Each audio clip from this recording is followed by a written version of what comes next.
Threw out my pregnant sister-in-law's snacks, including potential allergens, because my son's life-threatening allergy is non-negotiable in our home. My brother and his wife Laura, who is 7 months pregnant, are staying with us for a week or so since he's interviewing for jobs in the city my family and I are in.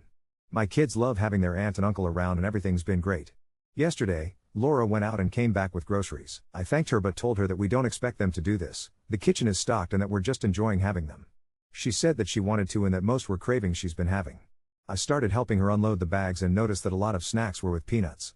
Cookies, crackers, PB, even some sort of cake fusion. It all made me uneasy because she knows my oldest son, 8M, is extremely allergic. I don't keep anything of the kind in our home because we've had an incident when he was younger where we almost lost him. I didn't want to be rude but I told her that I'm not comfortable with having the stuff in the house. She told me that she would be careful, that she wouldn't eat it around him or his siblings and that she'd clean up after herself, that she was having intense cravings and needed them. Look, I've had 4 kids and kind of get where she's coming from, although I never had to have something, but every woman is different. I made sure my son knew not to touch any of it and to leave her alone when she's eating them. That was that. Today, I woke up early to make breakfast and open the fridge only to be greeted by strawberries dipped in PB left out without a container to chill.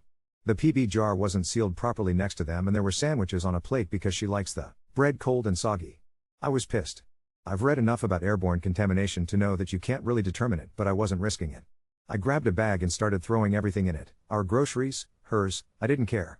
I was going to take the bag, drive to a shelter and let them know the situation. Laura woke up while I was on my rampage, came down and asked all upset what I was doing.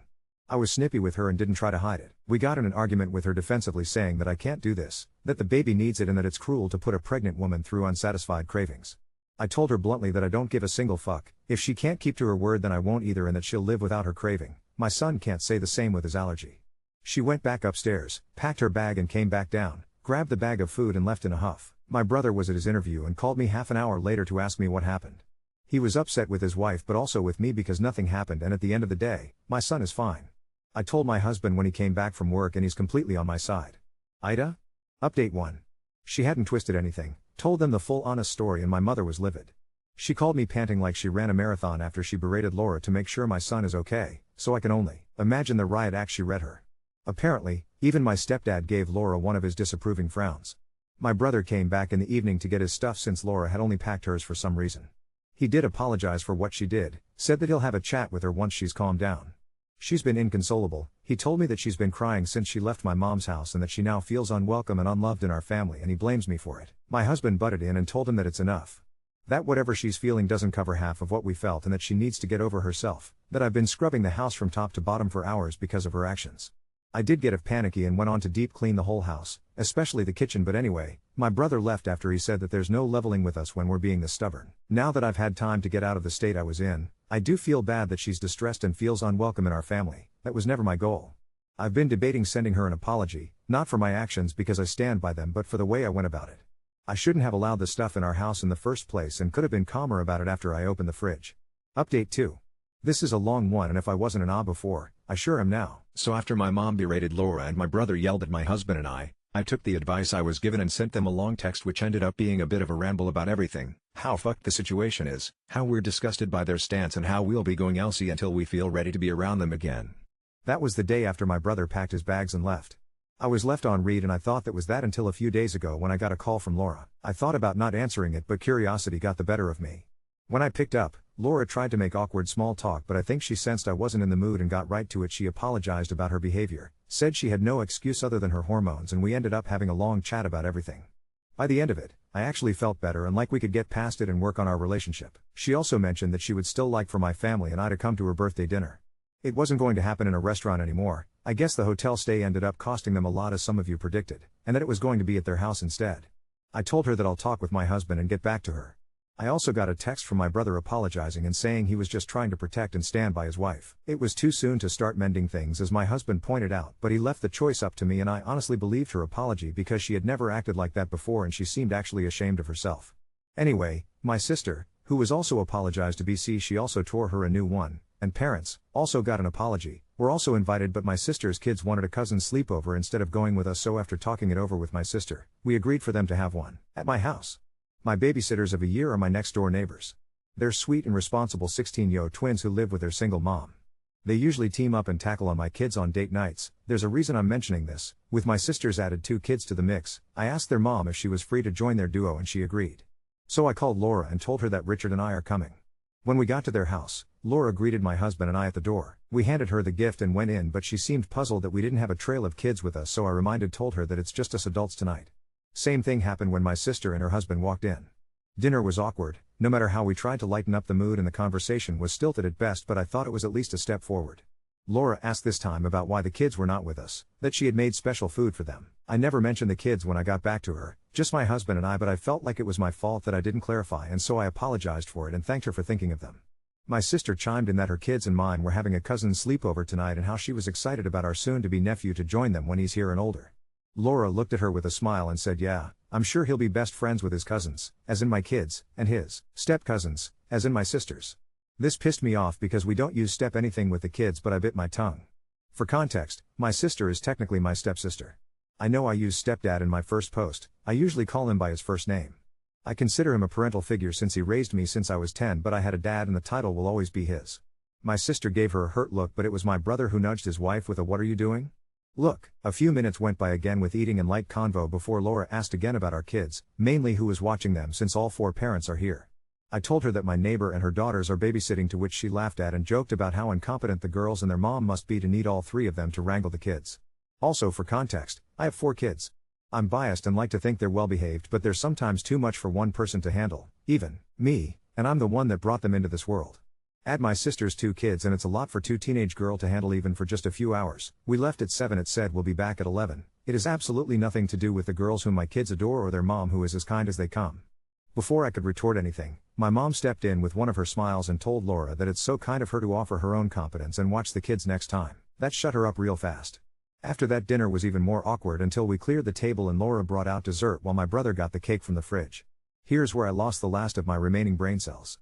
I went to the bathroom and when I came out, I saw my husband carrying my bag and trying to usher me out of the front door to leave.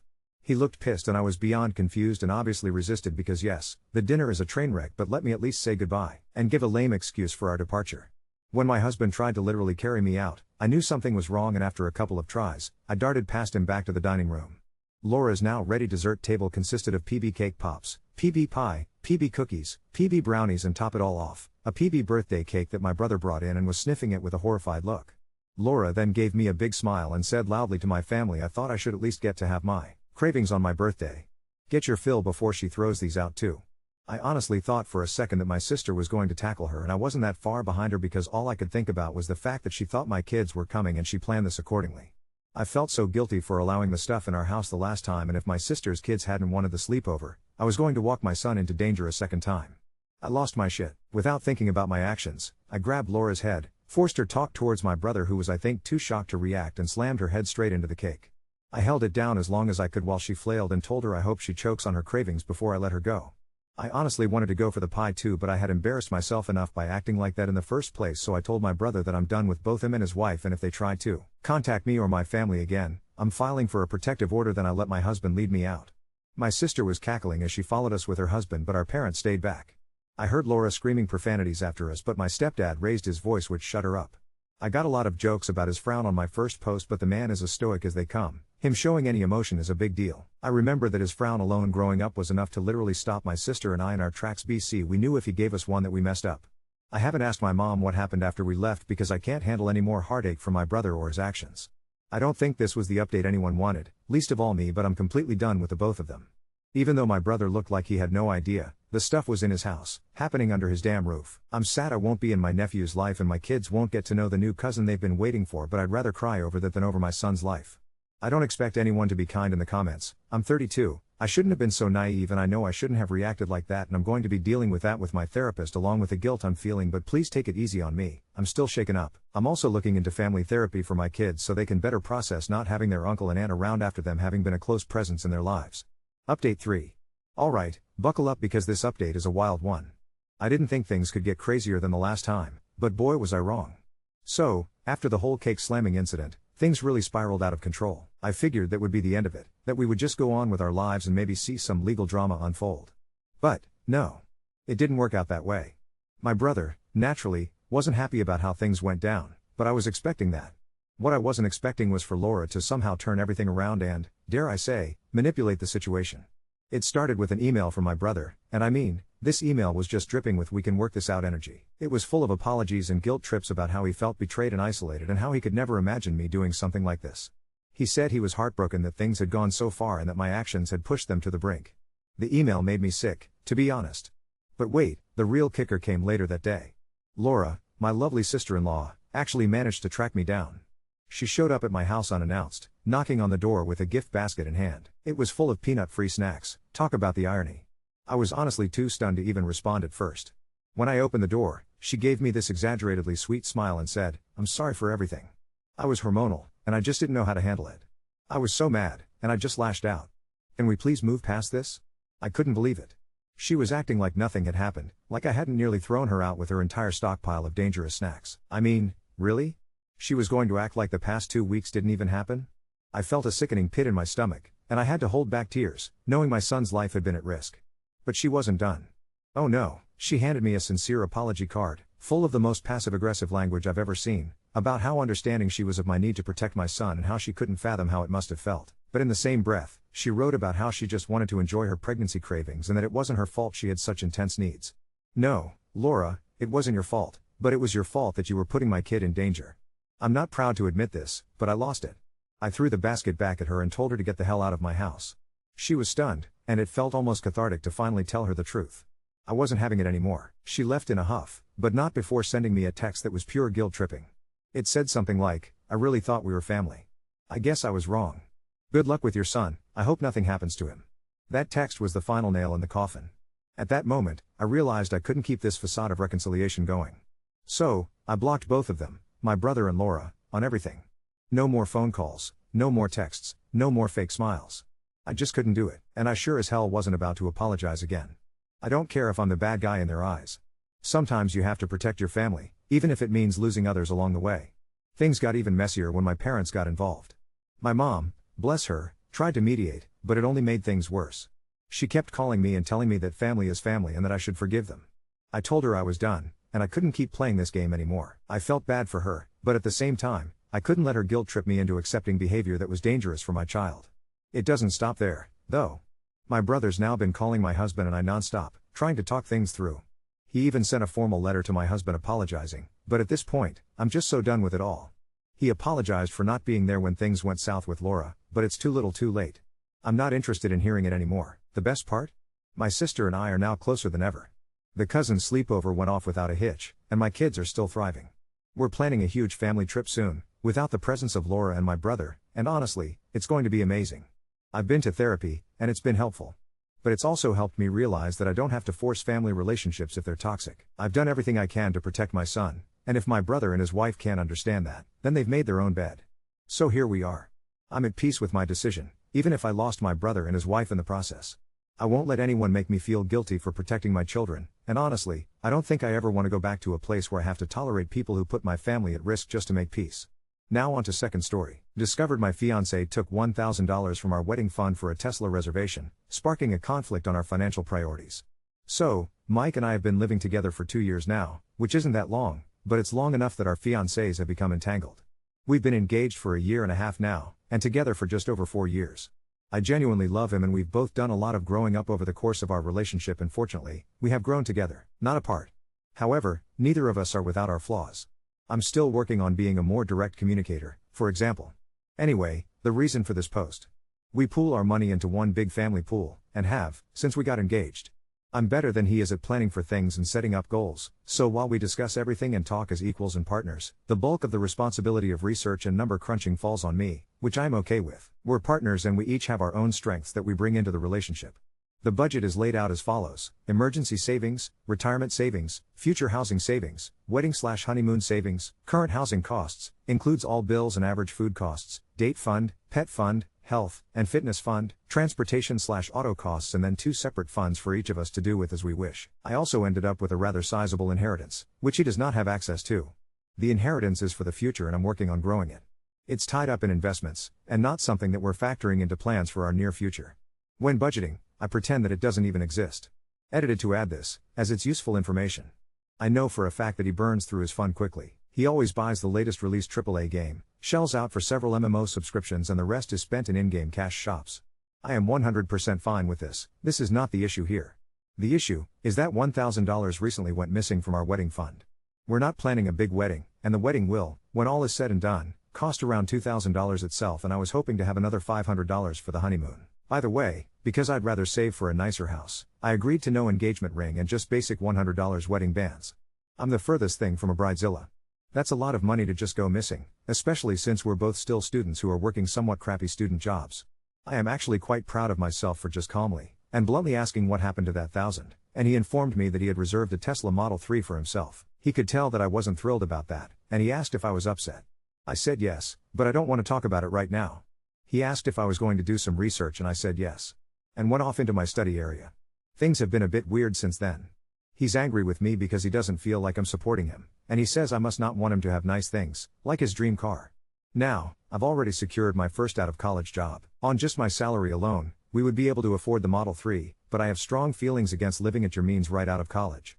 I personally feel like you should be living like you're still in college, as far as budgeting goes, for the first few years, in order to be able to make big purchases like a house and to set your future up for success. He had said that he agreed, when we set up our goals together and discussed this, and I am hurt and upset that he didn't talk to me about this major purchase before going through with it. He still hasn't gotten any job offers that he's interested in. They didn't offer good enough packages, and I think he feels like he needs to get a better offer than me, because none of the offers were skimpy. They were on par with or slightly below mine.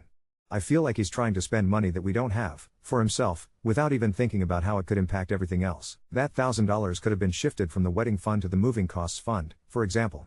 I strongly feel like it could have been better spent. We are both still driving our beaters, but, when we relocate for my job, we can easily get rid of them, thanks to the amazing public transport that we will have available to us. We even talked out the plan for transportation, months ago, when my offer was still just tentative. Am I wrong to be upset and feel betrayed by all of this? How do I frame this so he doesn't think that I'm trying to take nice things away from him or otherwise stifle him? How do I get him to approach the topic more calmly? Also, is a Tesla, even a budget one, a smart choice right out of college? Update 1. I realized that my relationship with Mike is toxic and that I needed to get out of it. I graduate next month and have my dream job secured. I might be in pain right now, but it will pass, and I will build a life for myself. This all moved pretty quickly. This morning, I told Mike that I had to talk to him, and it was important. We talked about the Tesla and why he would commit to purchase something knowing full well that it conflicted with the standing plans and without even talking to me like a partner. He made a comment about not wanting to have to ask permission to buy something as simple and basic as a car, and I reiterated that he doesn't need permission, but he does need to include me in large plans that impact us both. I know that I sounded very rigid when it came to money in my post, but I'm really not. I'm just well organized and I pride myself on that. There is plenty of room for spontaneity and we both have somewhat generous pools of money to do things with, and I've never questioned any of his purchases before, or wanted him to ask permission for anything. I just wanted to be included in the thought process. He told me that he was considering taking out a loan for the car and we went through all of the reasons why that is a bad idea, especially with his massive student debt. He lashed out at me because I'm apparently approaching this from an unreasonable position of privilege in that I don't have any student debt, and I don't understand how all debt can be good. I don't have debt because I got some great grants and scholarships and the meager loans I did take out have already been paid off. My education wasn't handed to me, as he was implying. I became emotional during our talk, and I told him that I had to call the wedding off, and I will be moving out because this is an irreconcilable difference, and I can't be with someone who doesn't share the same goals that I do, or at the very least has respect for me as a person. He didn't seem to care, and went back to his computer to play one of his games. That was several hours ago, and I've been busy sorting things out. We rent from his dad and I was never on the lease, so I don't have a landlord to work anything out with since it was all under the table anyway. I still alerted his dad that I'm moving out and he surprisingly wished me well and told me that he knows I'll be a success someday and he's just glad that he'll be able to say that he knew me when. That hit me so hard. I'm finding that I'm more upset about losing his family than I am about losing him, at least right now. My parents are both gone, and his family stepped up majorly and made me feel like I still had a family. Anyway, untangling assets has been very easy. Since we did maintain separate accounts, I just deposited money into his for his spending account, and we're only legitimately joined on the wedding account. I'll get that closed down this week. I'm writing off the $1,000 as a loss and will let him deal with the Tesla mess on his own. Who knows, maybe he will sort everything out, but I didn't want to go along for that ride. I'm writing this from my best friend's place. She's insisting that I stay here with her until I have to leave, and I am so thankful for that. I had never told her all of what was going on with us and she was horrified that he'd do any of what he did, really. She offered to round up her brothers and cousins and go give him a talking to, which made me laugh. She's sweet and she's helping me cope with my feelings about everything that happened. I'm feeling sad and down, but I'm also already feeling relieved. Most of my things are already out of the apartment and are in my friend's garage, and I'll be getting a storage unit this week as well, but she's telling me there's no rush. Gah, sorry for all the rambling. Anyway, thank you all for helping me see all of the things that I didn't want to see or couldn't see because everything had just been so normalized. I'm now apartment hunting, so I won't even be restricted as far as what kind of place I'm looking for, so that's another bright point. I'm a weird mixture of sad, angry, relieved and excited right now. Thanks Reddit.